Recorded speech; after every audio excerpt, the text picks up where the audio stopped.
এটা ছিল কালকে সকালের ভিডিও। কালকের দিনটা ছিল খুব স্পেশাল দিন। আমার মেয়ের বার্থডে ছিল, 1 বছর বার্থডে। তো এই দিনটা আমার জন্য খুবই স্পেশাল একটা দিন। তাই সকালটা মায়ের মন্দিরে পুজো দিয়ে শুরু করেছিলাম। তো সকাল সকাল দেখো স্নান করে বাড়িতে পুজো দিয়ে তারপরে মেয়েকে রেডি করিয়ে চলে গিয়েছিলাম মায়ের মন্দিরে। এই মন্দিরে পুজো দেওয়ার অনেক দিনের ইচ্ছে ছিল, তো তারপরে হয়ে ওঠেনি। তো ভেবেছিলাম জন্মদিনের দিনে পুজো দেব। তো দেখো মন্দিরে পুজো দিয়ে মায়ের এখানে দর্শন করে ভীষণ ভালো লাগলো। একটা মানুষ হয়, তো এটাই চেয়েছিলাম। তারপরে দেখো মায়ের মন্দিরে পুজো টুজো দেওয়া হয়ে গেছে। ঠাকুরমশাই এখানে মা ওকে একটু সোনাকে একটু প্রসাদ খাইয়ে দিচ্ছিলো।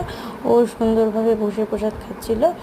আর তারপরে একটু ফটো টটো তুলছিলাম, কিন্তু ও তো একদম ফটো তুলতে চায় না, মানে ক্যামেরা দেখলে ও পালায়। যাই হোক, একটু জোর করে আমরা ফটো টটো তুলে তারপরে বাড়িতে চলে আসছিলাম।